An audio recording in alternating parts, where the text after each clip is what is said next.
জাহান্নামীরা চিৎকার মেরে বলবে, রব্বুল আলামিন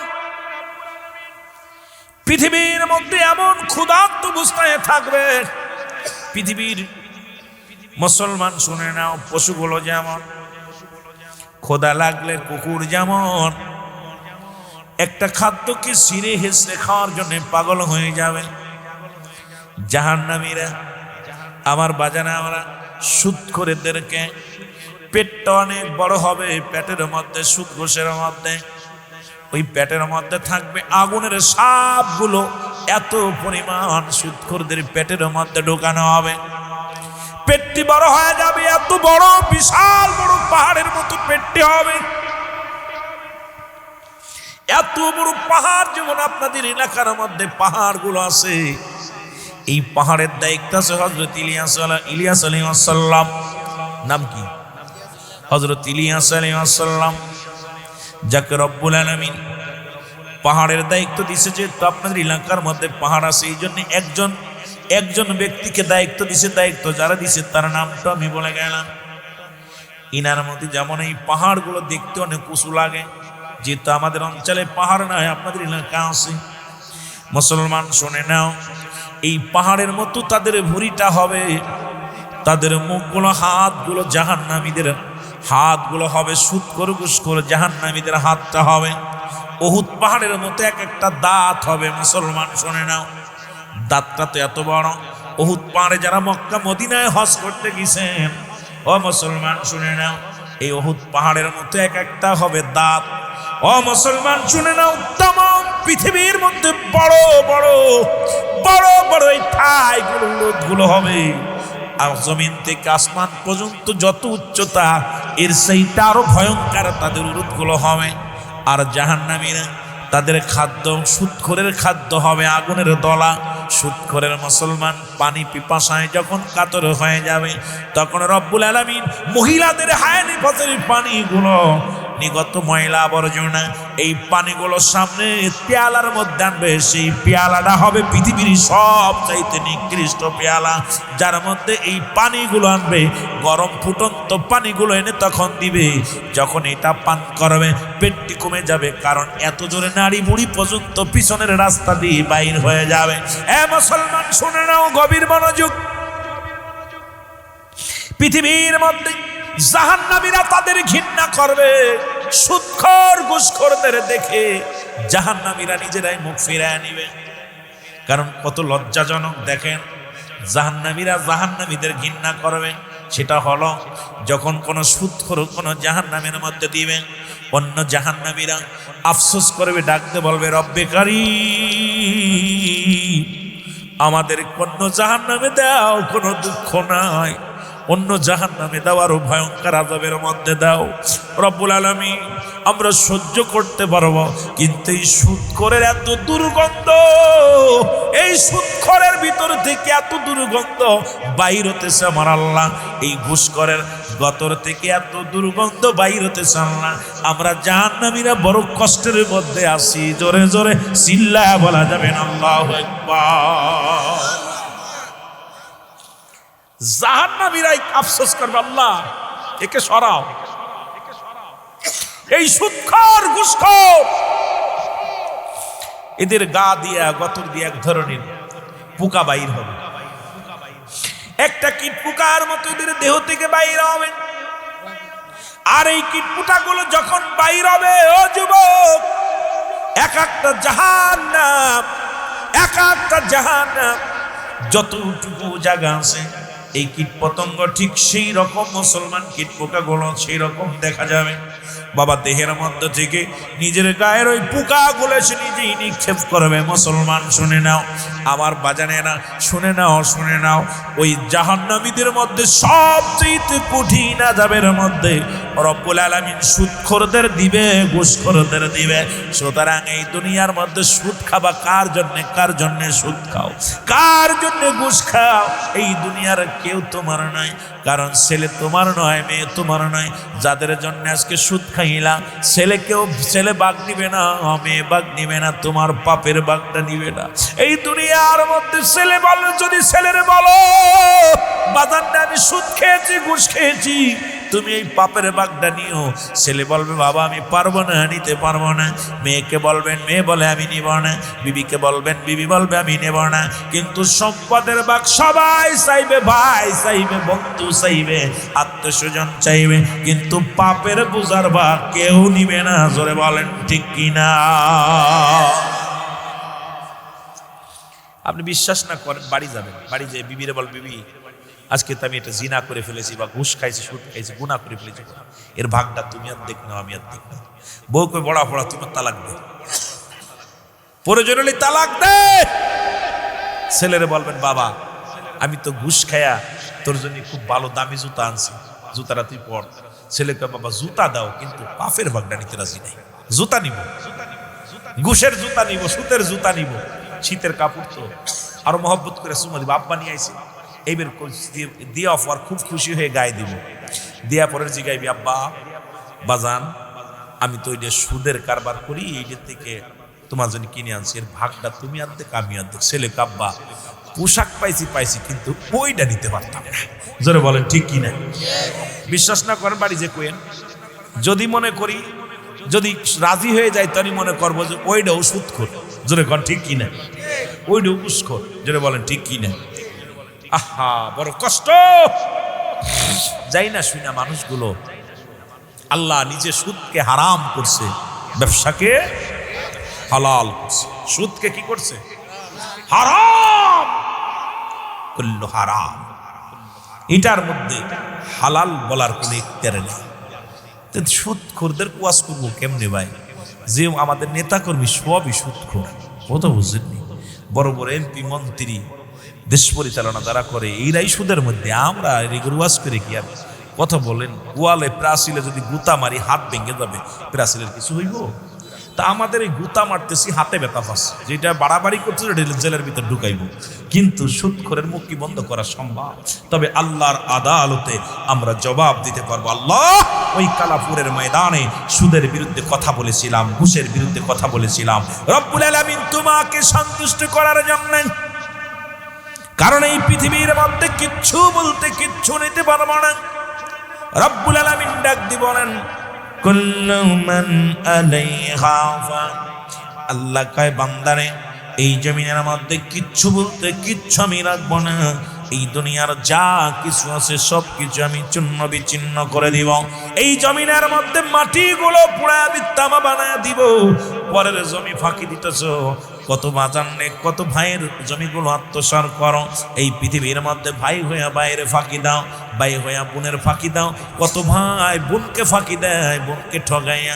ওই ডিপজল ভাই দেখলাম, ওরে মুসলমান চলচ্চিত্রের ডিপজল ভাই তার বোনদের ফাঁকি দিছে। বোনেরা আসিয়া মিডিয়ার মধ্যে বলছে আমার ভাই আমাদের পাওনা বুঝে দেয় না। পৃথিবীর মধ্যে যতই তুমি কপাল ছুলে ফেলো, কারণ ভাই বোনের হকটা নষ্ট করিয়া যতই তুমি ইবাদতের মধ্যে মশগুল হয়ে যাও, আল্লাহর আদালতে তোমার মতো নিকৃষ্ট পৃথিবীর মধ্যে আর কেউ নাই। জোরে বলেন ঠিক কিনা?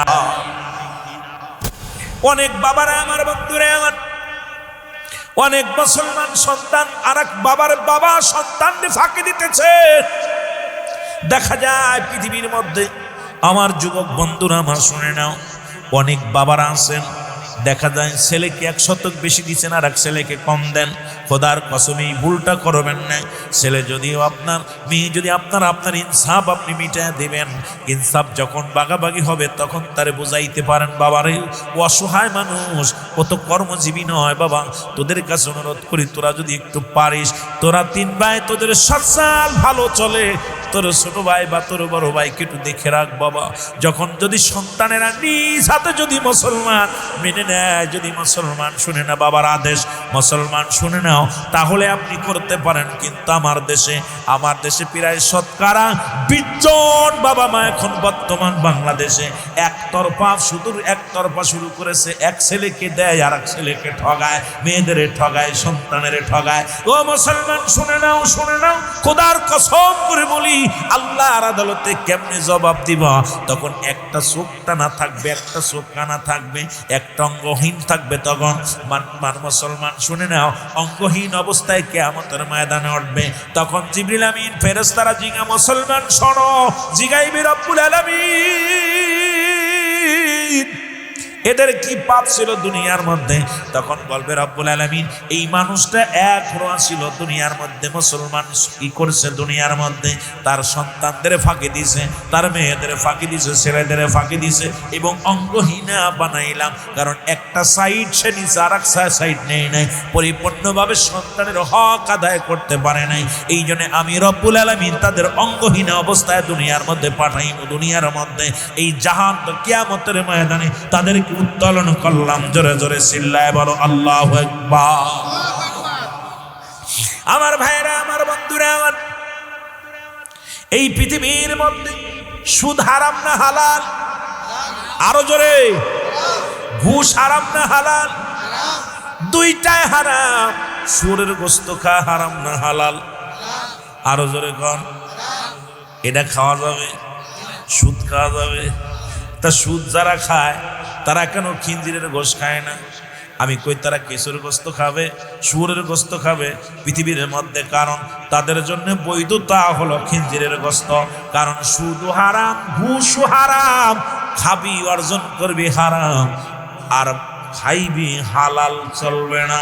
কারণ তোদের জন্য বরাদ্দ করা হবে, জোর করে তাদের খাওয়ানো হবে শুয়োরের গোস্ত। জোরে বলেন ঠিক কিনা? শুধু হারাম, ঘুষও সত্যি তো? আপনারা কিন্তু কইেন সত্যি কথা কইেন। সুদ কি?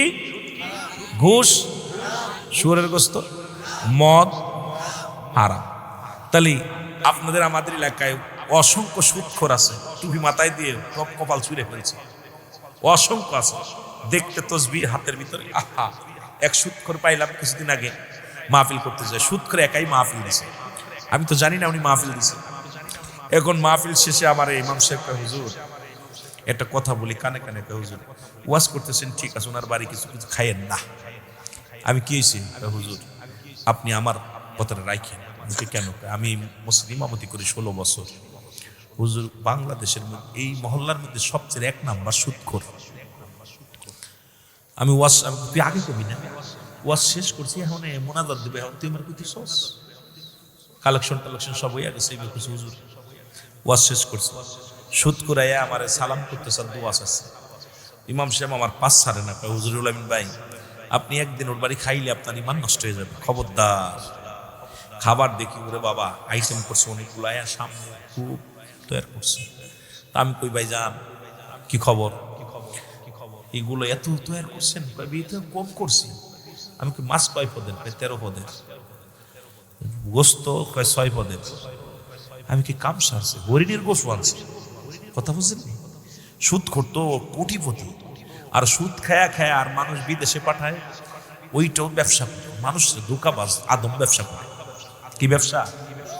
আহারে, বিদেশে যে কত নির্যাতন করে। এই যে আদম ব্যবসায়ী কিছু আছে আমাদের দেশে, এরা মানুষগুলোকে, সরল প্রাণ মানুষগুলো খেতা কম্বল বিক্রি কইরা দালালের হাতে দিয়ে খপ্পরে পইরা তারা বিদেশের মাটিতে কাঁদতেছে। ওদের কান্না দেখলে সহ্য হয় না। মাঝে মাঝে ফেসবুকের মধ্যে এদেরকে পিটাইতেছে, বাঁধতে রাখছে, খাবার দিচ্ছে না, নির্যাতন, মা বাবা করে চিৎকার মারতেছে। দেখার মানুষ নাই, বলার মানুষ নাই। এই আদম ব্যবসায়ী, একবার গোপনে যায় ওর মা বাবার কাছে খবর নিবা, দেখবা মায়ের কান্না, বাবার কান্না, বোনের কান্না। আদম ব্যবসা যারা করো, একবার যে দেখবা তার বোন কাঁদতেছে কেমনে, ভাই কাঁদতেছে কেমনে, বাবা কাঁদতেছে কেমনে, তার বিবি কাঁদতেছে কেমনে, তার ছেলে মেয়ে কাঁদতেছে কেমনে। একটু গোপনে যে দেখবা। আমার মন বলে গোপনে যে ওই বাড়িটা যদি কেউ খবর নিত, আর জীবনে সে আদম ব্যবসা করত। গোপনে যায় যদি খবর নিত এই মানুষটা, আর জীবনে এই 2 নাম্বারই কাজ করত। পরে আমি বিদায় করছে, ভাই জান আমি তো টাকাটাকে আপনি দিলেন? না ভাই, টাকা সবাই মিলে দিছে। তা আমি বললাম মেহেদির কলাম টাকাটা ধর, টাকাটা থুয়ে লাভ কি, টাকাটা নেই। তা আমি আপনি কত দিচ্ছেন? আমি 50,000 দিছি। আমি 50,000 টাকা মাহফিলে দিচ্ছেন? জি মাহফিলে দিছি। আর গরুটা ছিল, গরুটাও আমি দিছি। মাহফিলের গরুটা দিছে উনি, 50,000 টাকা নগদ দিছে। আল্লাহরে বাঁচাইছে ভাই। আইসি এখন ইমাম সাহেব আমার পিছে পিছে বারবার হুজুর, খালি আত্মান দেয় হুজুর, ওনার কাছে কিন্তু ধরা বুড়ি, কিন্তু পা ধরায় ধরবো। দেখি ঠিকই অবস্থা, একদম জোড়ায় মরে ধুইরে ভাই একবার গেলে তাকে ভাই আমার গ্যাস হয়ে মরে যাবো, রাত্রে খাইনি। কথা বলছি, বিপদ থেকে বাঁচছি। তা আমার দেশে অসংখ্য। উনি পরে ফোন দিয়ে ওনাকে বললাম, কয় ভাই যান আমি প্রতিজ্ঞা করলাম আমি প্রায় 50 লক্ষ টাকা মানুষের কাছে পাবো। আমি কথা দিলাম খোদার কসম, আমি আর একটা দানা, আমি 50,000 টাকার একটা টাকা আমি অতিরিক্ত নিব না। 50 লক্ষ টাকা যাদের কাছে পাবো, যদি স্বেচ্ছায় দেয় নেব, না দেয় না নিব, কিন্তু আমি হারাম আর ভক্ষণ করব না। ওনার সঙ্গে প্রায় আধা ঘন্টা আমার কথা। আমার ভাইয়েরা নাসিনগর ব্রাহ্মণবাড়িয়া, আমি আশ্চর্য হয়ে গেছি এখান থেকে। উনি ওনার কথা কান্না করতে, ভাই যান আমি আগে বুঝিনি ওনার জাহান্নামের কথা বিবরণ কিছু আলোচনা করলাম। সুৎখোর হাবিব নাম কি ছিল? হাবিব। উনি আল্লাহর ওলি হয়ে গেছে। ওনাকে বললাম ভাই আপনি কি জানেন কি আল্লাহর একজন নিকৃষ্ট বান্দা হাবিব নামটা তার, প্রতিনিয়ত সুদ খায়, মানুষের দ্বারে দ্বারে মানুষের কাছে যায়, দেখা যায় এত মুনাফা অর্জন করে, এতটুক টাকা অর্জন করে, সুদের জন্য মানুষকে নির্যাতন করে, নিপীড়িত করে। একদিন হঠাৎ করে সুদের টাকা আনতে যায়, দেখে রে ও যুবক বাবারা, বাড়ির ভিতরে বাড়িওয়ালা ফালাইছে ভয়।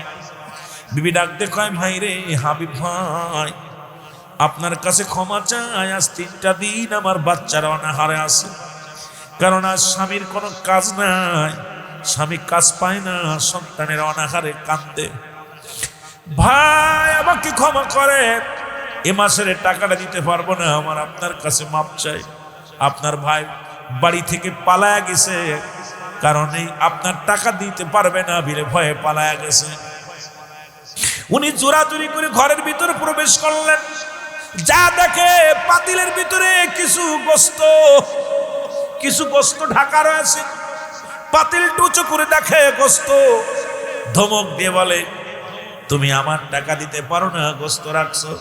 বলে ভাই প্রতিবেশী আকিকা করেছে, ওই আকিকার কিছু গোস্ত আমাকে দিছে, কিন্তু তেল নাই, লবণ নাই, ঝাল নাই, একটু রান্না করবো সেই মশলাটা আমার ঘরের মধ্যে নাই। গোস্তটা সকালবেলা দিছে, এখন পর্যন্ত রয়ে গেছে, রান্না করবো কি দিয়ে, রান্না করার মতো ব্যবস্থা নাই, একটু মরিচ পেঁয়াজ কিছু নাই যে আমার সন্তানদেরকে আমি রান্না করে দিব, এমনকি একটু লবণও নাই যে আমি সেদ্ধ করে গোস্তটা আমি আমার সন্তানদের দিব। সন্তানগুলো জরনানি কাঁদে, মা খোদা লাগছে গো মা, মা খোদা লাগছে মা।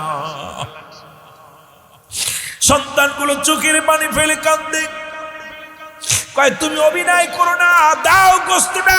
জোর করে হাত থেকে ছিনিয়ে নিয়ে গেল, ছিনিয়ে নিয়ে বিবিকে ডাকতে বলে বিবি কোথায় রে আমার বিবি। বিবি ঘর থেকে বাইরে আসলো, কয় বিবি রে এই গোস্তটুক সুন্দর করে তুমি বনবা, সুন্দর করে রান্না করবা, আমি ঘুরে এসে খাবো। বিবি সুন্দর করে গোস্তারে রান্না করলেন। ছাগলের গোস্ত খুব মজাদায়ক হবে।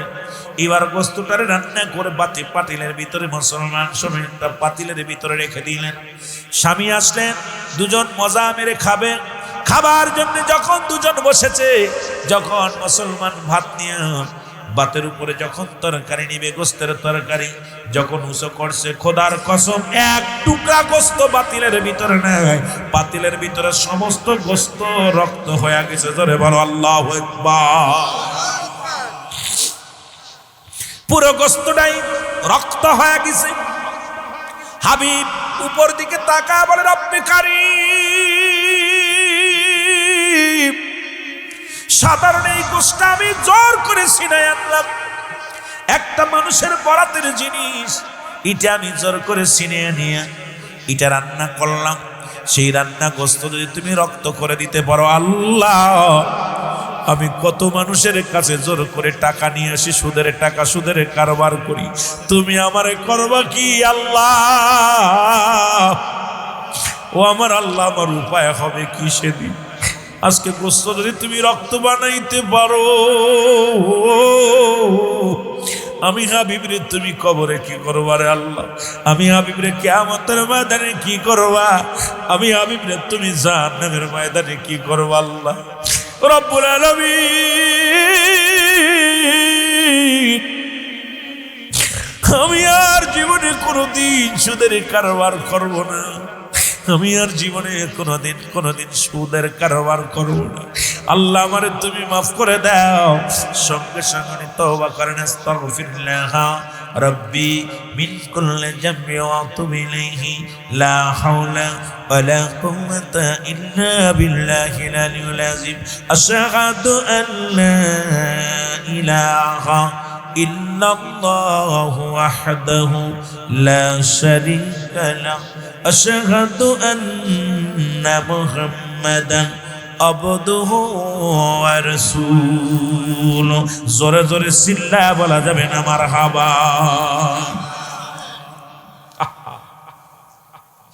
এমন ভাবে তওবা করলেন আল্লাহর দরবারে, রব্বি কারীম তওবা কবুল করে ফেললেন। পিছনের সব গুনাহ থেকে তওবা করলেন, আল্লাহ আমি আর পিছনে যত গুনাহ করেছি সামনে একটা গুনাহও করব না, আমাকে তুমি মাফ করে দাও। রব্বুল আলামিন আমি আর ভুল পথে পা বাড়াইব না, আমি আর সুদের কারবার করব না, আজ থেকে ইবাদত ছাড়ব না, আজ থেকে নামাজ ছাড়ব না, আজ থেকে অসৎ পথে চলব না, আজ থেকে অন্যায়ের দিকে আর পা বাড়াবো না।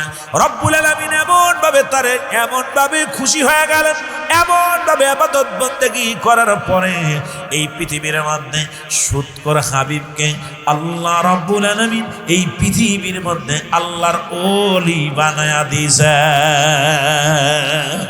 আরো জোরে, শুধু মানুষ না, আল্লাহর ওলি বানায়া দিছে। আল্লাহ বলেন আলা সাবধান, ইন্না নিশ্চয়, আলা ইন্না ওয়ালিয়াল্লাহি আল্লাহর তরফ থেকে যারা ওলি হয়, লা নাই খাউফুন শব্দের অর্থ হয় ওয়ালা যদি অবস্থান করে ঘুমদের উপরে হাজানুন, তাদের কোনো চিন্তা নাই ভাবনা নাই। সূরা ইউনূসের মধ্যে 11 নম্বর পারা 62 নম্বর আয়াত আল্লাহ নিজেই ঘোষণা করে, আলা নামাজের আগে আলা নাই, হজের আগে আলা নাই, যাকাতের আগে আলা নাই। আল্লাহর মাহবুব বান্দাদের বিষয়ে বলতে যা বলে সাবধান সাবধান সাবধান, সেই জগৎ বিখ্যাত একজন আল্লাহর ওলি আমার আল্লাহ বানায়া দিল। আজকে যারা কালাপুরের জমিনে সুদখোর আছেন, আল্লাহর রাস্তে আজকে অনুরোধ করবা, মাহফিলে বয়া তওবা করবা, জংজিখানে থাকো মাইকের আওয়াজ শোনো, বইয়া তওবা করবা। আল্লাহ সুদখোর হাবিবকে যদি তুমি আল্লাহর ওলি বানায়া দিতে পারো, আজকে সুদের বিরুদ্ধে ওয়াজ শুনলাম, রব্বুল আলামিন আজ থেকে আর সুদের কারবার করব না, ঘুষের কারবার করব না। রব্বুল আলামিন আমি ওলি হতে চাই না, তুমি আমার গুনাহগুলো মাফ করে আল্লাহ আমারে কিয়ামতের ময়দানে নাজাত দিয়া দিও।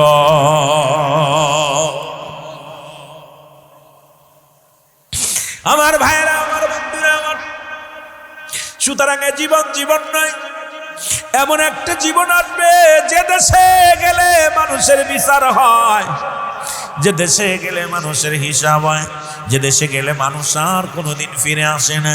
সেই দেশটার নাম হলো মুসলমান কবরের জগৎ। সেই কবর যখন আপনাকে আমাকে ছাড়বে না, যে কোনো মুহূর্তে আমি আপনি চলে যেতে পারি দুনিয়ার মাসরি, দুনিয়ার জিন্দেগি ছেড়ে এমন একটা জায়গা গেলে যে দেশে গেলে আর আসা সম্ভব নয়। সেই দেশের যাত্রী আমরা জোরে বলেন ঠিক কিনা?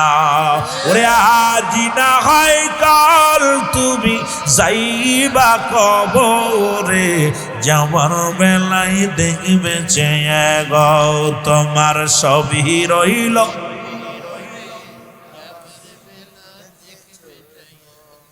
আহা, কিছু কি নিতে পারবেন নি? যাবার সময় একটু দেন না। যারা চলে গেছে, আপনার আব্বা, আপনার মা, আপনার ভাই, কত লন্ডন প্রবাসীরা বিদেশে যা কামাইতেছে আর দিচ্ছে আপনাকে, আপনারা খরচ করতেছেন। মরার পরে একটা ইট দিবেন নিজ কবরের ভিতরে দিবেন, এটা ডলার দিবেন, কথা কয় না রে, দিবেন। কত সুন্দর সুন্দর বাড়ি বানাইছে, আর সেই বাড়ির নাম এক একটা কি তা করো, কথার কইতার নেই, ওরা ভালো জানে যারা বাড়ি বানাইছে। সিলেট আইলে দেখি রং বেরঙের বাড়ি। আহা, মরার পরে একটু কাফনের কাপড়, এইটাও 2000 3000 টাকার, 1000 টাকার কাফনের কাপড়, 20 টাকার আতর, 10 টাকার আপনার ওই গোলাপ পানি। এরপরে আপনার কি হইল, হয়তো সব মিলে হয়তো 1002 টাকা নিয়ে যাবেন কবরে, 1-2 হাজার টাকা। আমার বাবারা, আর গরিব মানুষ মিলে হয়তো 1000 খানেক টাকা। যে ইমাম সাহেব বলতে পারে কাপড়ের কেমন অবস্থা, যেহেতু মাঝে মাঝে কাফনের পরানো লাগে, ওরাইটাই না পরান তো আপনারা ইমাম সাহেবের কাছে আসে বিফাদে ভইরিয়া, বান মাসের মতো মরা পশুজা হয়। ইমামের কাছে যায় যখন মরিয়ে যায় তখন আসে, তার আগে হয় না। জোরে বলেন ঠিক কিনা? ইমাম রেখা হুজুর একটু কাফনায় দেন, ওর বংশে কেউ কাফনাতেও পারে না। ইমাম রে কয় হুজুর একটু গোসল করাই দেন, ওর বংশে কেউ গোসলই করায় না। জোরে বলেন ঠিক কিনা? কথা বলেন না কেন? ইমাম ওই সময় কাজে লাগে। এই পাশে কথা বলে কে রে? আওয়াজ হবে না, কোন আওয়াজ হবে না। এই পাশে কারা? দুইটা কেন মারলে ঠিক হইব? একটু মহব্বতের সঙ্গে দুরূদ শরীফ পড়েন। আল্লাহুম্মা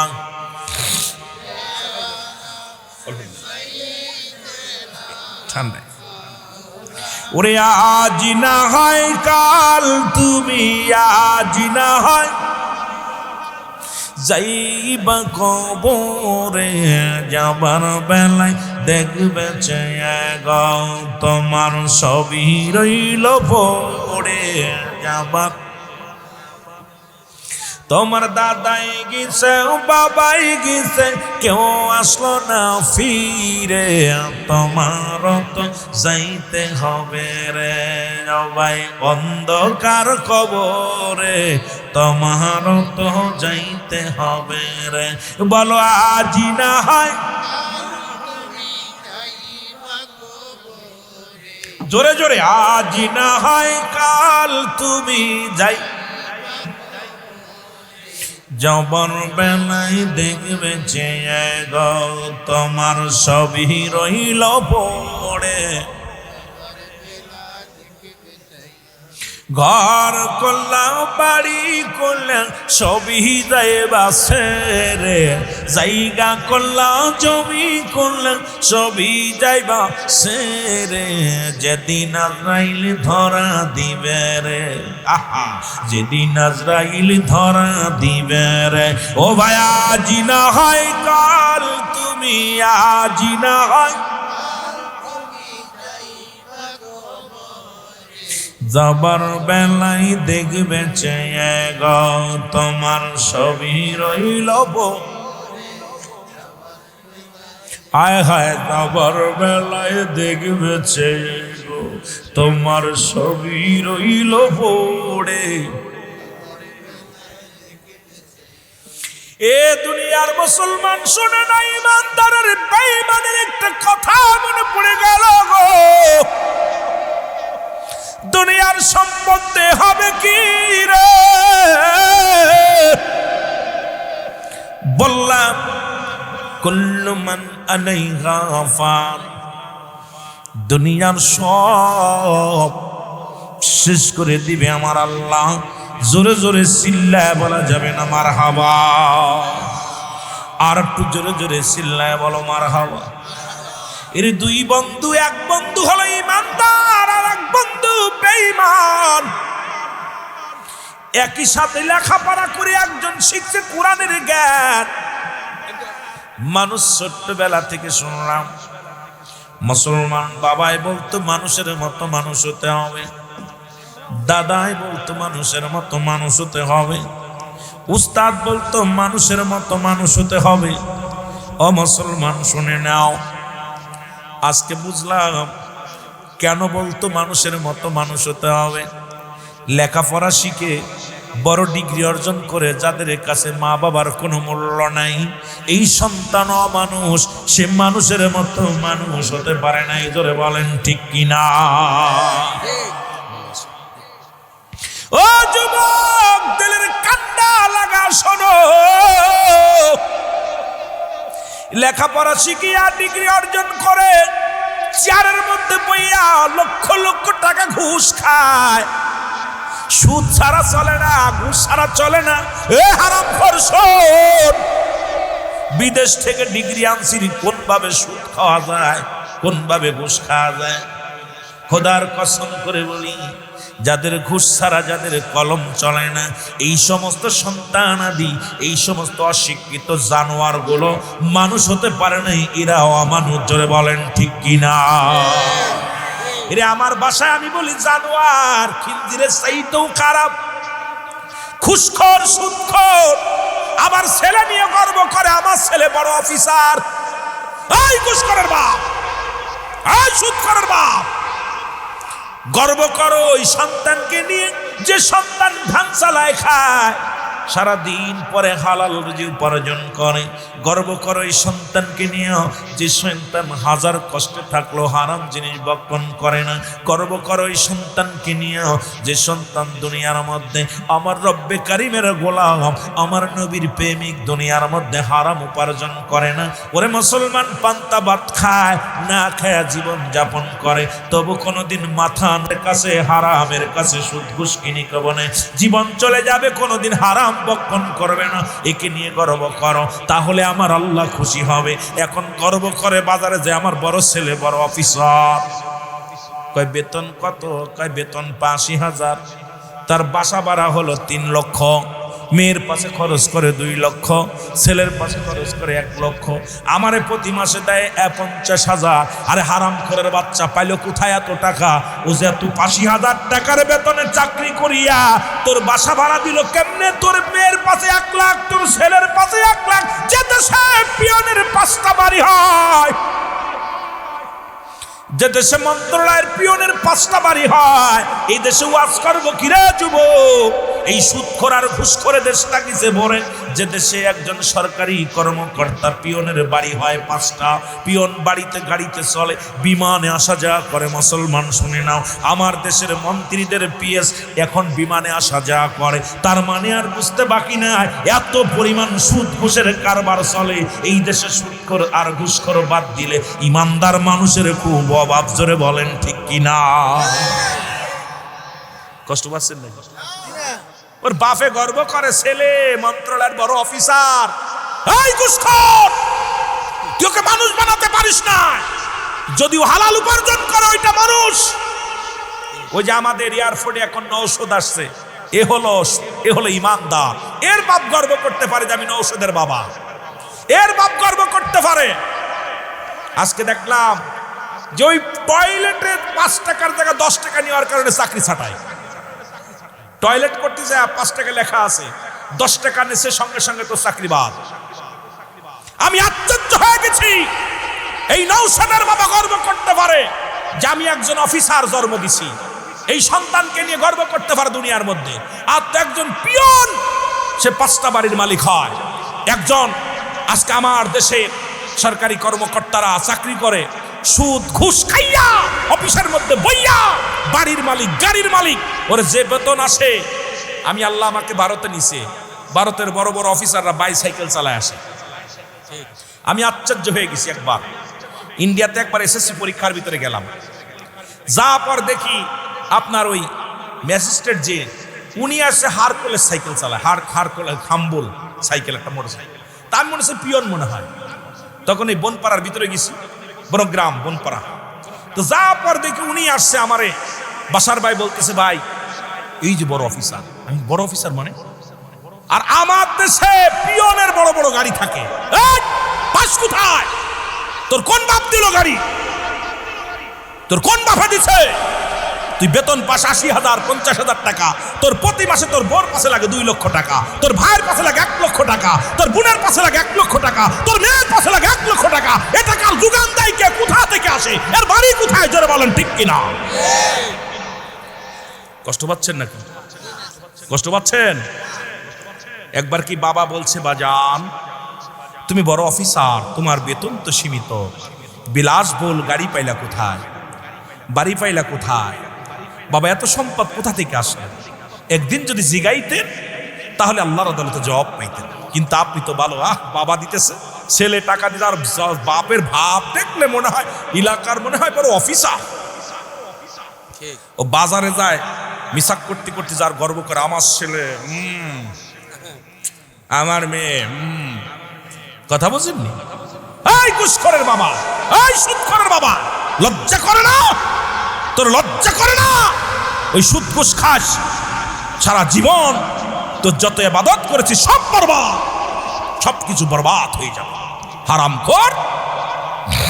গর্ব করো, গর্ব করতে হবে সন্তানকে নিয়ে, যিনি আল্লাহর বিধান মানে, রাসূলের সুন্নাত মেনে চলে, জীবনে বাতিলের কাছে মাথা নত করে না, জীবনে জীবন চলে যাবে একটা হারাম ভক্ষণ করবে না। ওই সন্তানকে নিয়ে গর্ব করো। জোরে বলেন ঠিক কিনা? এই জন্য নেককার সন্তান লাগবে। 3টা জিনিস কাজে লাগবে। নাম্বার 1 নেক আমল, নাম্বার 2 সদকাই জারিয়া, নাম্বার 3 নেককার সন্তান। এই 3টা জিনিস কাজে লাগবে। মরার পরে 3টা জিনিস, এই 3টা জিনিস ভিতরে সব বন্ধ হয়ে যাবে। এখন ছেলে রাখছেন দাঁড়ায় মতো, বসতে পারে না। এখন ইমামদের ভাত দরকার নেই, ভাত খায় না। আল্লাহ ওদের কি, কোনো আলেমের বাবা আমার বাংলাদেশে দেখলাম না, কোনো হাফেজ সাহেব ভ্যান চালাচ্ছে, রিক্সা চালাচ্ছে, আমার নজরে পড়ে নাই। অসংখ্য ঢাকা সরদাবের MA pass, A pass, BA পাসগুলো যেভাবে চলতেছে। আর বাংলাদেশে রব্বুল আলামিন এত বড় ইজ্জত দিছে যে কোরআন শিক্ষার কারণে একটি ইমামতি করে খাইলেও খাচ্ছে, তাদের ইজ্জত আল্লাহ বাড়িয়ে দিচ্ছে। জোরে বলেন ঠিক কিনা? ইমামের পোশাক দেখেন আর আপনাদের পোশাকের তাকায় দেখেন, রাগ করেন না। ওনার বেতন কত জানেন? 7,000 8,000 টাকা। ওনার জুতাটার, কাপড়টার, লুঙ্গিটার, পাঞ্জাবিটার চেয়ারে দেখবেন। আর আপনারা 80,000 90,000 টাকা বেতন পাও এইরকম শান শৌকতে চলতে পারেন না। কারণ আল্লাহর গুলামদের ইজ্জত দেশে কে? আর একটু জোরে বলেন কে? এত উদাহরণ দেওয়া যাবে না, তবে অনেকে কষ্ট পাবেন। এই জন্য এলেম শিখান, কোরআন শিখান ছেলে মেয়েদেরকে, যে কোরআন শিখলে, হাদিস শিখলে, আল্লাহর বিধান যদি মেনে চলতে পারে, দুনিয়াতেও শান্তি, আখেরাতেও শান্তি। জোরে বলেন ঠিক কিনা? কোরআন শিখাও ছেলে মেয়েদের, ওহে মুসলমান, জান কবাজির সময় তোমার হইবে রে আসান। বলো জান কবাজের সময় তোমার, আরো জোরে বলেন, জান কবাজের সময় তোমার। একটি ছেলে আলেম হলে পড়বে কোরআন মরণ কালে, তোমার থেকে ভেগে যাবে, তোমার থেকে ভেগে যাবে ইবলিস ও শয়তান। কোরআন শিখাও ছেলে মেয়েদের, ওহে মুসলমান, জান কবাজের সময় তোমার হইবে রে আসান। বলো জান কবাজের সময় তোমার, আরো জোরে জোরে বলেন, জান কবাজের সময় তোমার। আমার বন্ধুরা, আমার ভাইয়েরা, আমার এমন একজন মহান ওলির কাছে বায়াত গ্রহণ করলাম। আমার পীর, হয়তো রাগ করবেন না বাবা, রাগ করলে আপনারা খুব বোঝানোর জন্য বলি। আমার পীর একজন ইমামের পিছে নামাজ আদায় করতেন। আমার পীর কেবলা তাকে কোনোদিন বাইরে দাওয়াত খাদি দিতেন না। বলো বাবা, খাবে তার নফস মরে যাবে। এ বাড়ি লবণ কম, ও বাড়ি লবণ বেশি, এ বাড়ির তেল বেশি, এ বাড়ির তেল কম, সুতরাং নফস মারা যাবে। ওই ইমামের পিছে আমার পীর নামাজ পড়ে না কোনোদিন। পীর কেবলা জান দুনিয়ার জগতে বলতেন, বাবা এই পৃথিবীর মধ্যে তুমি তো 4 পায়ে বস জানোয়ার নয় যে তুমি উদার ভরে খাইবা। মুসলমান শোনো, 3টা বাঘ খালি, একটা বাঘ পানি, একটা বাঘ হলো খোদার ইবাদত বন্দেগীর জন্য। এই পৃথিবীর মধ্যে এমন একজন মহান বান্ধব পাইলাম। কথাগুলো না বললে নয় রে বাবা। আমি আস্তে আস্তে আলোচনার মধ্যে যাব। যুবক, বলতেছিলাম যে কথাগুলো, 2 বন্ধু, 1 বন্ধু মাদ্রাসায় লেখাপড়া করে আল্লাহর দ্বীনের পথে আসছে, আর 1 বন্ধু লেখাপড়া করে অফিসার হয়েছে। রমজান মাসে মাত্র 10,000 টাকা বেতন ইমাম সাহেবের। বাড়ি আসিয়া বিবিরে ডাক দেখো, বিবিরে 10,000 টাকা বেতন আমার। বিবিরে এই নাও টাকাগুলো। বিবি ডাক দেখায় স্বামীরে, চাউলের জন্য 3,000, ডাউলের জন্য 1,000, তেলের জন্য 1,000, সবজির জন্য 1,000, সমান সমান খরচ হয়ে যায়। রয়েছে অবশিষ্ট আছে 1,000 টাকা। বিবিরে, ও বিবি একটা কাজ করো। বিবি ডাক দেখায় স্বামীরে, একটা কাজ করো, বাজারে যাও, বাজারে যে তোমার জন্য একটা লুঙ্গি কেন, তোমার জন্য একটা পাঞ্জাবি কেন। ছেলের জন্য যদি পারো একটা পাঞ্জাবি এনে দিও, মেয়ের জন্য পারলে একটা কাপড় এনো, আমার জন্য লাগবে না। কারণ এমন আদর্শবান বিবি দুনিয়ার মধ্যে 5টা গুণের গুণান্বিত নারীর মধ্যে যে পড়েছে। বাবারা আমার, শুনে নাও, শুনে নাও। এবার বন্ধু বাজারে গেলেন, বাজার থেকে কিছু সেমাই কিনছে। মুসলমানীদের বাজারটা করে আসে। হঠাৎ করে চাকরি বন্ধ, সে অফিসারের সঙ্গে দেখা। অফিসারকে দেখেই ও মুসলমান আলেম হুজুর ডাক দে, বলে আসসালামু আলাইকুম দোস্ত, ভালো আসুনি? দোস্ত কয়, তুই কে রে, তোরে তো চিনলাম না। কয়, বাল্যকালে একসাথে লেখাপড়া করলাম, আমি সেই আব্দুল সামাদ, আর আমি আব্দুল করিম। তুমি আমারে শোনো না, আমি তোমার নাম আব্দুল করিম না? কয় হ। তোমার নাম আব্দুল করিম? কয় তুই সেই সামাদ? বলে হ্যাঁ, আমি আব্দুল সামাদ। বলে বন্ধুরে, কোথায় গেছিলি? কয় বাজারে গেছিলাম। বাজারে কেন গিয়েছিলি? কই সামনে ঈদ, আর দুদিন পরে ঈদ হবে, কিছু কেনাকাটা লাগবে, এই জন্য বাজারে গিয়েছিলাম। ছেলের জন্য কিনেছি। কি কিনেছ? কয় ছেলের জন্য একটা পাঞ্জাবি কিনেছি, একটা টুপি কিনেছি।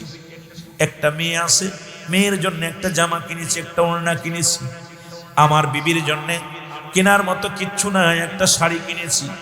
আর আমার জন্য কেনার মতো ক্ষমতা নাই, এটা দিয়ে কাটায়া দেব।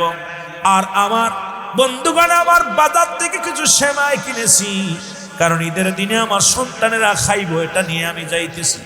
কয় বন্ধুরে, একই সাথে লেখাপড়া করলাম, দেখ এই যে পাজুরে গাড়ি কিনছি আমি, গাড়ির দাম হলো 3 কোটি টাকা। কত কোটি টাকা? বন্ধুরে তুমি কি জানো, ভিতরে দেখো, এই যে ছেলের জন্য জুতা কিনছি 1 লক্ষ টাকা, মেয়ের জন্য কাপড় কিনছি 1 লক্ষ টাকা।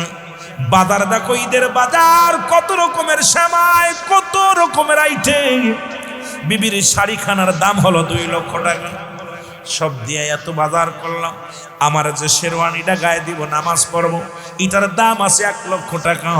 এত কিছু পরিধান করে, এত কিছু কিনে লইয়া ও যুবক আমি বাড়ি আসলাম। হুজুর বন্ধু চোখের পানিগুলো ছেড়ে দিয়ে বলে, বন্ধু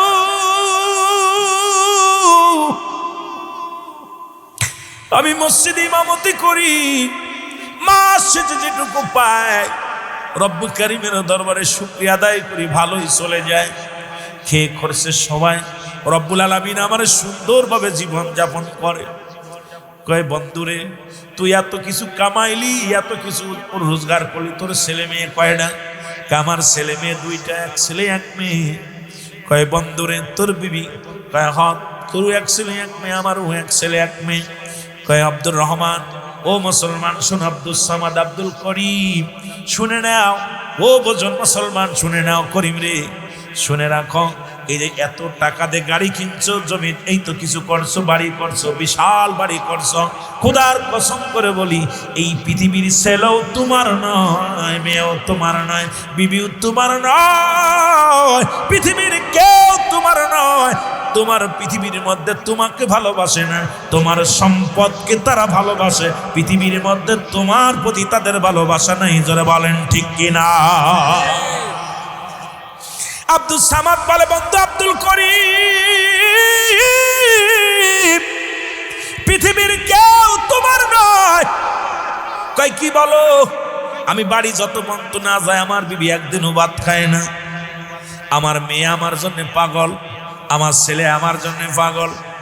ছেলে আমার আব্বু আব্বু বলে 1 বেলা না দেখলে পাগল হয়ে যায়, মেয়ে আমার 1 বেলা না দেখলে পাগল হয়ে যায়। আব্দুল সামাদ ডাক দেখ, আব্দুল করিম রে শোন শোন, এই দুনিয়ার মধ্যে ছেলেও তোমার নয়, মেয়ের তোমার নয়, বিবিও তোমার নয়। যদি বিশ্বাস না করো তাহলে আমার বাড়িতে চলো, আমার সব কিছু আমার দেখবা। মুসলমান এবার বন্ধু গাড়ি রেখে গরিব বন্ধুর আব্দুল সামাদের বাড়ির দিকে রওনা দিলেন। বাড়ি যে যখন বাড়িতে গেছে, ছেলেটার বাড়ি আসলেন, ভিতর থেকে সালাম দা, আসসালামু আলাইকুম আব্বু। ছেলেকে আব্দুর রাব মুসলমান, আব্দুল সামাদ ডাক দে, কয় বাজান এটা তোমার আঙ্কেল হয়, আসসালামু আলাইকুম আঙ্কেল। কদম মসি করলেন, পায়ের মধ্যে মুসলমান পায়ের মধ্যে হাত দিয়ে সালাম করলেন, মাথায় হাত বোলাইয়া দিলেন।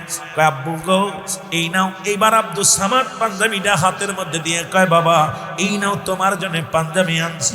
ছেলেটা হাতের মধ্যে নিয়ে আলহামদুলিল্লাহ বলে ডাক দিয়ে বলে, আব্বু এত সুন্দর কাপড় আনছো, এত সুন্দর টুপি আনছো, বাবা গো তোমার জন্য কি আনছো? আমার আব্বা জান আপনার জন্য কি আনছেন?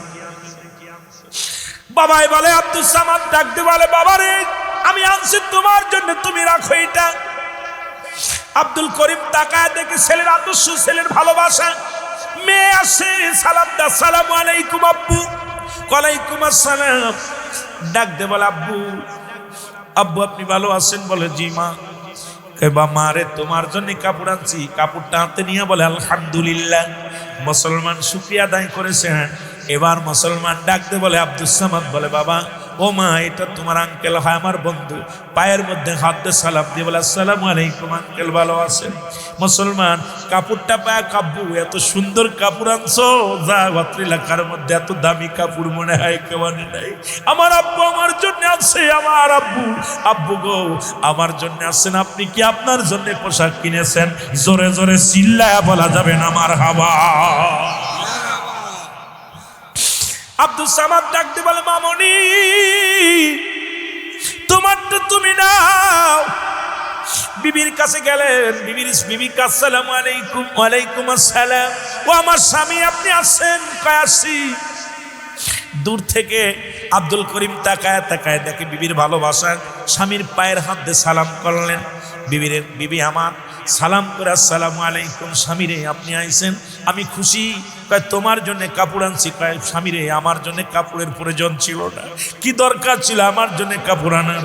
আপনার তো পাঞ্জাবিটা ছিঁড়ে গেছে, আপনার তো একজোড়া স্যান্ডেল নাই, আপনার তো কি নাই, আপনার তো জামা নাই, আপনার একটা লুঙ্গির দরকার। এ আমার স্বামী এতগুলো আপনি আপনার নিজের জন্য কি আনছেন আগে বলেন?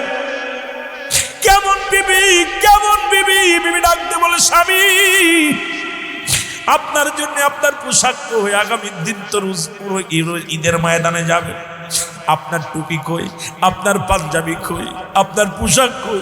স্বামী কয় বিবিরে আছে। মাথার হাতের মধ্যে নিয়ে আলহামদুলিল্লাহ বলে আল্লাহ আমার স্বামী আমার জন্য যে নিয়ামত আনছে আল্লাহ আমি অত্যন্ত খুশি হয়েছি। আল্লাহ তুমি আমার স্বামীর হায়াতের মধ্যে বরকত দান করে দিও। জোরে জোরে চিল্লায়া বলা যাবে না মারহাবা। এবার মুসলমান সবকিছু দেখা পর বাড়ির ভিতরে খাওয়া দাওয়া করলেন। কয় বন্ধুরে তুমি আমার বাড়িতে দেখলা, এবং চলো তোমার বাড়িতে যাই। যখন চলে গেলেন, ও যুবক, যখন আব্দুল করিমের বাড়িতে গেলেন, যে গাড়িটা হরেন দিলেন, দেয়া পর হরেন দেয়া পর বাড়ির ভিতর থেকে ছেলে আসে। ড্যাডি আইসুনি? কয় হ। কি আনছো? তোমার জন্য শু আনছি 1 লাখ। এর তো নিউ মডেল হয়নি, ওল্ড মডেল। ছেলে কয় 1 লক্ষ টাকা জুতা পড়লে আমার ক্যারেক্টার থাকবো না। বন্ধু বান্ধব অনেক দামি শু পড়েন, ফ্যান পরেছে, কাপড় বলে 2 লক্ষ টাকা দিয়ে আনছি। এটা কি মানুষে পড়ে? সালামও নাই, দোয়াও নাই, কত মুসু নাই, কিন্তু আলেম তার সন্তানকে শিক্ষা দিছে দিন এলেম, এমন আদর্শ শিক্ষা দিছে, মানুষের মতো মানুষ বানাইছে সন্তানদের। ড্যাডি তুমি কি আনছো? এটি চলে? এই কাপড় তো আমার বন্ধুরা পরে, এটা বেশি দামি তো দরকার ছিল, তোমার তো তুমি পড়ো। বলে বাবা তো শাশু হয়, চাচু, এই গরিব মানুষ তো চাচু, কথা বলছেন গরিব মানুষ, হুজুর চাচু, কত অবজ্ঞ করলেন। এ আমার ভাইরা, আমার বন্ধুরা, আমার আব্দুল সামাদ চোখের পানিগুলো ছেড়ে দিছে। হারে প্রায় 2-2.5 লক্ষ টাকার কাপড় সন্তানকে দিল, সন্তান একটা সালামও দিল না। সন্তান তাকে মুসলমান বাবার প্রতি কৃতজ্ঞতা স্বীকার করলো না। আরে কেমন সন্তান? মেয়ে আসলো, ডাডি ডাডি, মারে তোমার জন্য কাপড় আনছি। আমার বাজানেরা গভীর মনোযোগ, তোমার জন্য পোশাক আনছি। হ্যাঁ বাবা শোনো, মা তোমার জন্য এইটা আনছি। কয় বাবা তুমি কি পাগল হয়ে গেছো? এই পোশাক কি মানুষে পড়ে? এটা তো আমার বান্ধবীরা অনেক আগেই পড়ে ফেলছে, সুতরাং এই কাপড় চলবে না। বাবা কয় বাবার এটার দাম কত জানো? কত? 2 লক্ষ। কয় 2 লক্ষ হোক আর 20 লক্ষ হোক চলবে না, এটা আমার বান্ধবীদের অনেকের পণ্যে আছে। বলে মা রে তোমার জন্য এটা আনছি, এটা আনছি। কয় বাবা একটাও চলবে না, তুমি এখন এই সেই এখন বুড়া বা ওই মানুষের মতো পড়ে রইলা, এগুলো আমার দ্বারাই সম্ভব না, নিব না। বাবা তুমি যেখান থেকে আনছো ফেরত দিয়া দাও। আমার বন্ধুরা, আমার গভীর মনোযোগ, বিবির কাছে গেলেন। বিবি ডাক দেখে আইসনি? হ। কি আনছো? গত বছর দিলা 1 লাখ টাকা শাড়ি, এবার দিলে 1 লাখ টাকা শাড়ি ডালে বনা। ও যে এবার পারে যার জিরি আছে 2-5 লক্ষ টাকা ওই শাড়িটা আমার লাগবো, না হয় এবার ঈদে আমি যাব না। বন্ধু সবকিছু দেখা পর কয় দোস্ত হাট, পৃথিবীর মধ্যে দেখছো আমারও সন্তান তোমারও সন্তান, আমার সন্তানগুলো আব্দুল করিম আল্লাহর রাসূলের আদর্শ নিয়ে মানুষ হয়েছে, আর তোমার সন্তান নাস্তিকদের আদর্শ নিয়েছে, শয়তানের আদর্শ নিয়ে বড় হয়েছে। কয় না রে বন্ধু, ও হয়তো এই পোশাকের জন্য কি করছে, কিন্তু ওরা আমার অত্যন্ত ভালোবাসে, অত্যন্ত মায়া করে। আমার বিবি তো আমার ছাড়া খাই না। বলে পরীক্ষা তাহলে আর একটা হয়ে যাক। কয় কি পরীক্ষা? বলে পরীক্ষা হলো, তোমাকে একটা অনুরোধ করবো, তুমি মরার অভিনয় করবা, তোমার লাশটা নিয়ে আমি বাড়ি যাব, বলবো পৃথিবীর মধ্যে বিষাক্ত সাপে তারে দংশন করেছে, যদি ওরা তার মুখ দিয়ে বিষটা উঠায় নিতে পারে মনে করব তোমাকে ভালোবাসে, আর যদি তোমার জন্য কেউ মরতে না চায় তাহলে মনে করবা দুনিয়ার পাগল, ওরা দুনিয়ার পাগল। বালহা কেলাব, এই দুনিয়াটা হলো পচা দুর্গন্ধ মরি, মানুষের চরিত্র হলো কুকুরের চরিত্র। কারণ কুকুর যেমন মুড়ি পাইলে খুশি হয়, আর মুসলমান দুনিয়ার সম্পদ পাইলে খুশি হয়। সুতরাং আমি বলবো তোমার সন্তানেরা তোমার জন্য পাগল নয়, দুনিয়ার সম্পদের জন্য পাগল। যে কথা সেই কাজ। আর এক বন্ধুরে বললেন তুমি হবা হুজা, তুমি হবা হুজা।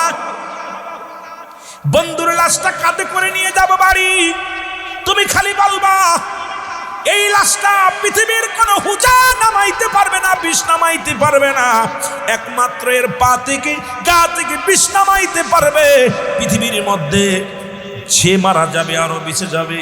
যদি রাজি হয় তাহলে এবার নিয়ে গেলেন, মরার বান ধরলেন, গাল দিয়ে একটু স্যাপ বের করলেন। আব্দুর রহমান মুসলমান আব্দুল সামাদ আব্দুল করিমের লাশটা নিয়ে চলে গেলেন, ভ্যানে করে উঠাইয়া ডাকতে বলে বাবি সাহেব সর্বনাশ। কি হয়েছে? কয় সর্বনাশ, ভাই সাহেব তো সাপে কামড়াইছে। ভাই সাহেব তো শহরে থাকে, শহর থেকে আইছে এই রাস্তার মধ্যে আবর্জনার মধ্যে এর মতো সাপ পোক বাস করে, এমন সাপ কামড় দিছে, এই সাপের বিষ তো তাড়াতাড়ি হুজা নিয়ে আইছে। দেখবে কোথায় এত হুজা আসছে? হুজা আসিয়া মুসলমান শুনে নাও ও আমার যুবক বন্ধুরা, যেমন মিশলু ভাই একজন হুজা, ইমাম সাহেব একজন হুজা, আমি একজন হুজা, এরকম মুসলমান কবিরাজ যারে বলা হয়। আনা পরে ডাকতে বলে আব্দুল সামাদ, হুজা সাহেব তাড়াতাড়ি বিষটা নামায় আনেন, আমার এই ছোট্টবেলার বন্ধু যদি মারা যায় আমি কারে বন্ধু বলবো রে?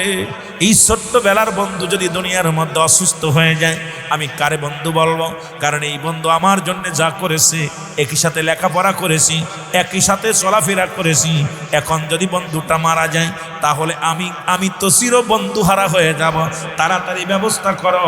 বুঝা আছে ডাক দে, কয় সর্বনাশ। ডাকতে বলে সর্বনাশ, এ কেমন সাপে কামড় দিছে, পৃথিবীর কোন হুজায়ের বিষ নামাইতে পারবে না, কারণ এই বিষটা যে ব্যক্তি টেনা সে মারা যাবে আর মুসলমান উনি বেঁচে যাবে। সুতরাং এই কাজটা তাড়াতাড়ি করেন। ডাক দিছে বিবিরে, বিবিরে ও ভাবি সাহেব তাড়াতাড়ি আসেন। কয় কি?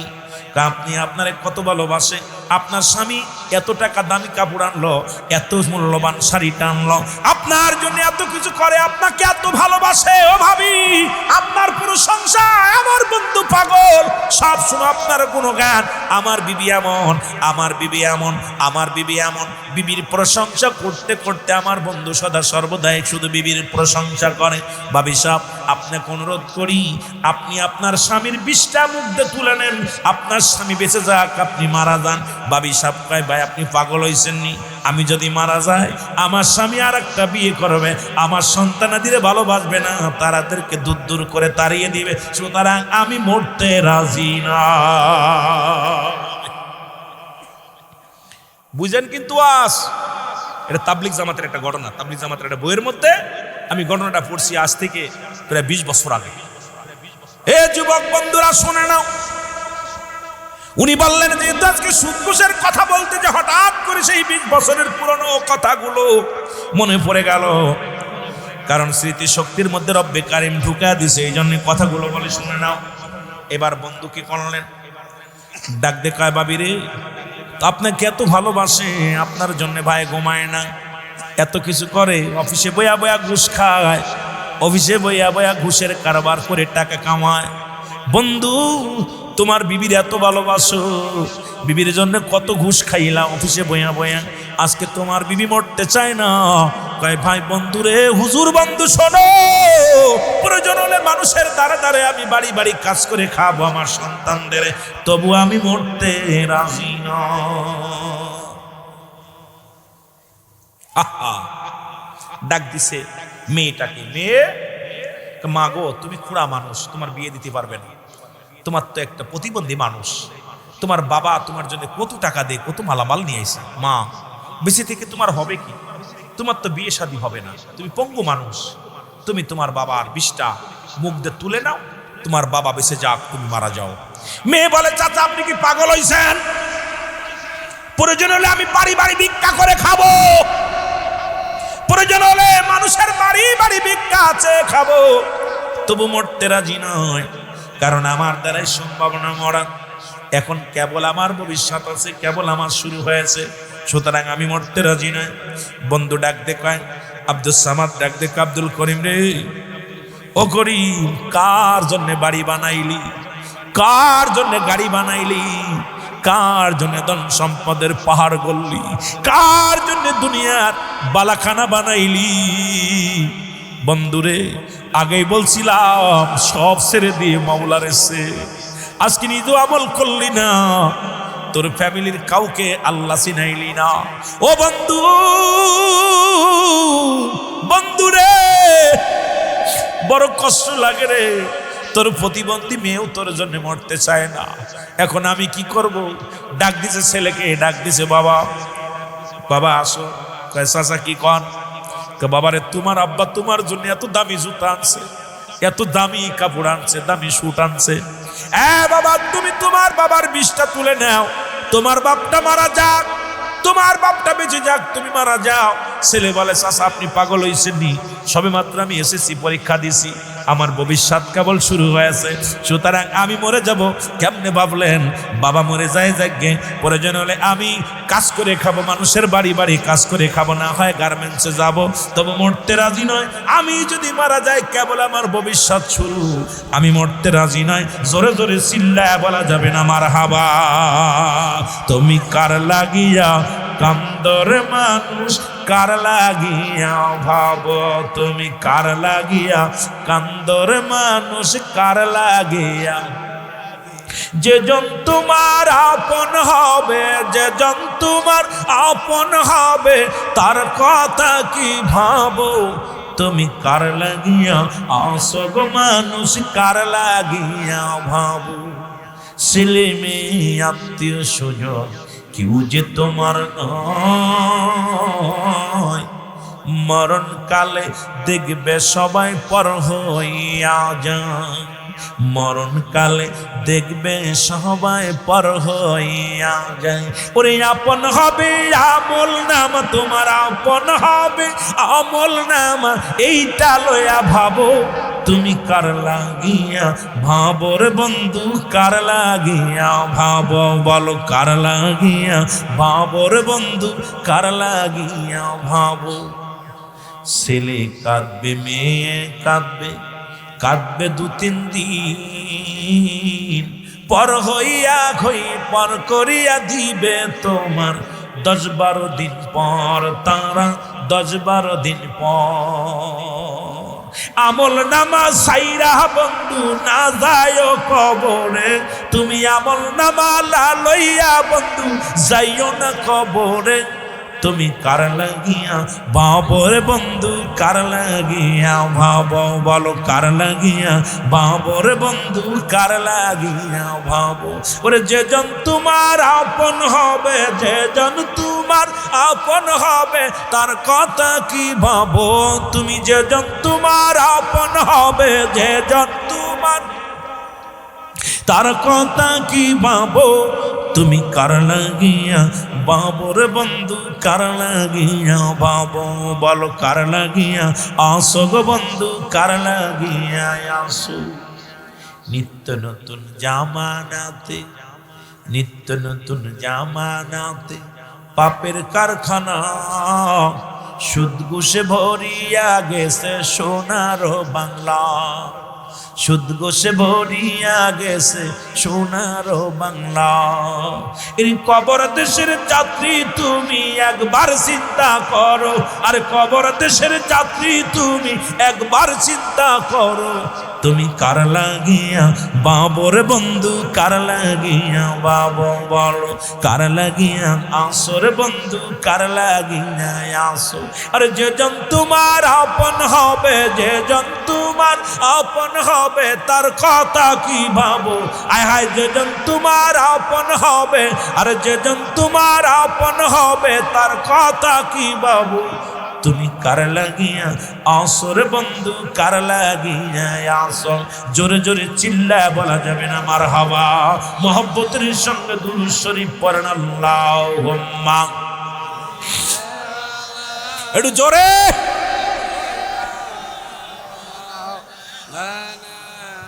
ওয়ালা আলি সাইয়্যিদিনা, এ দুনিয়ার মুসলমান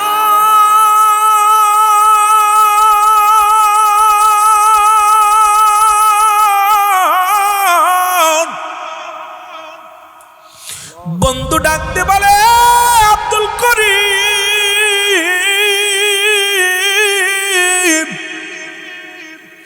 তোমার জন্য বিবি মরতে রাজি নয়, তোমার জন্য তোমার ছেলে মরতে রাজি নয়, তোমার জন্য তোমার প্রতিবন্ধী মেয়ে মরতে রাজি নয়। আহারে বন্ধু, তোরে আমি বলো ভালোবাসি রে বন্ধু, তোর জন্য আমি জীবন বাজি রাখলাম, আমি মারা যায় তোরে বাঁচায় দিয়ে যায় বলিয়া মুখটা লাগা দিছে মুসলমান, লাগা দিয়ে বিষ্টারে টান দিছে। আর মুসলমান সঙ্গে সঙ্গে আব্দুল করিম লাভ উঠে বলে, আব্দুল সামাদ রে, আমার চক্ষু খুইলা গেছে রে, এই পৃথিবীর কেউ আমার না, এই পৃথিবী আমি কার জন্য অফিসে বয়া ঘুষ খাইলাম, আমি এতদিন বয়া কার জন্য সুদ খাইলাম, এরে আব্দুল সামাদ রে,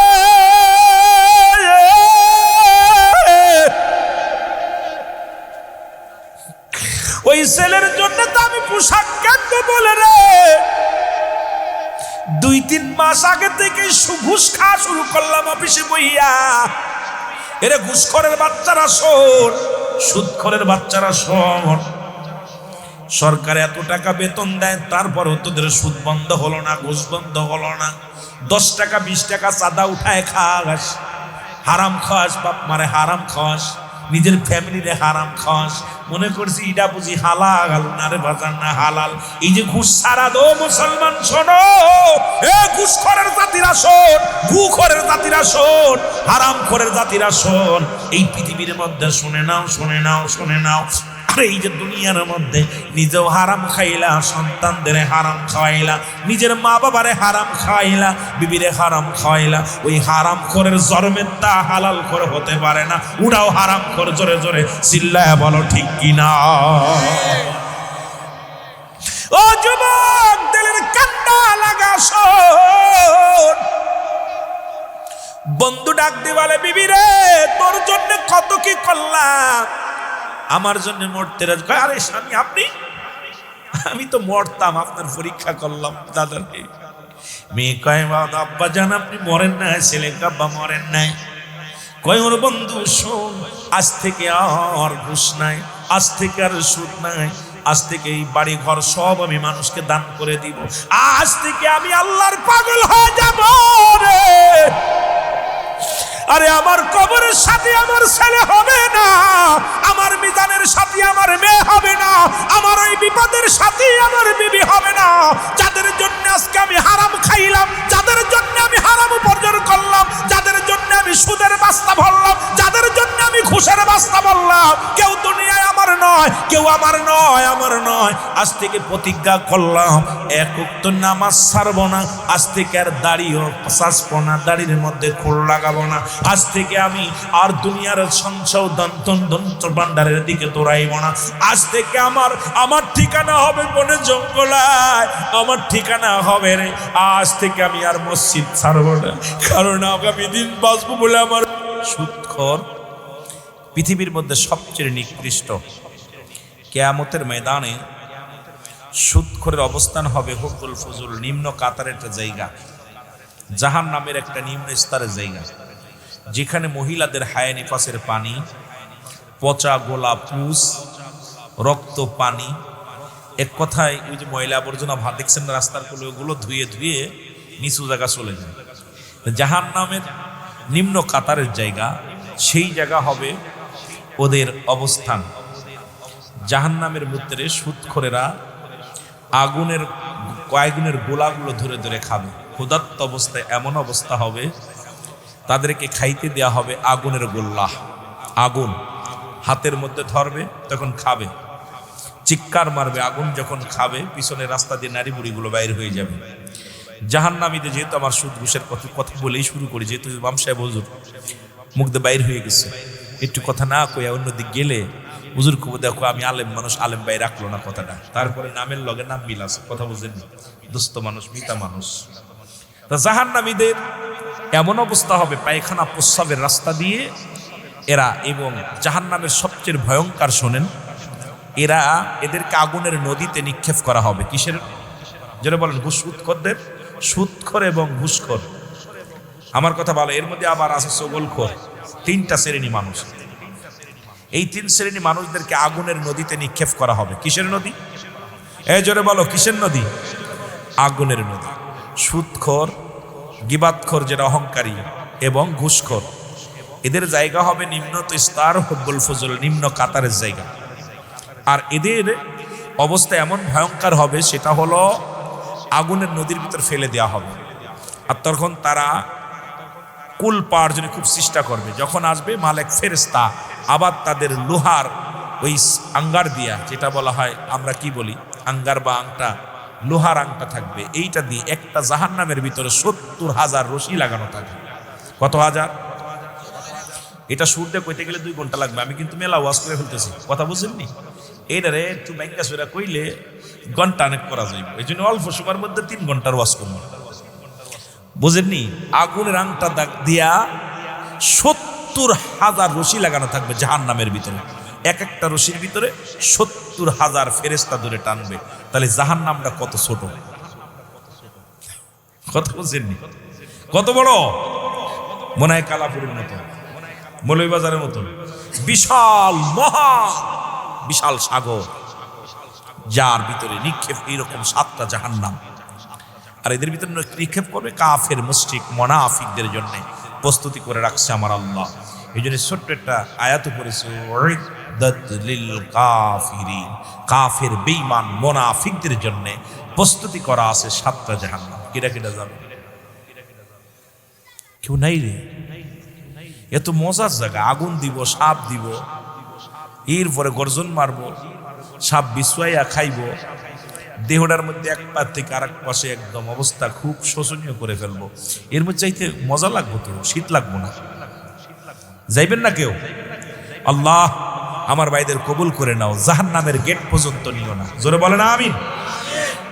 দোয়া করে দিলাম, আল্লাহ যেন আমাদের না নেয়। জোরে বলো না আমিন। কবুল করার মালিক কে? দোয়া করার দায়িত্ব আমার দিছে, মালিক হলো আল্লাহ। এই জন্য আল্লাহরে বলি, আল্লাহ আমাদের এখানে নিও না।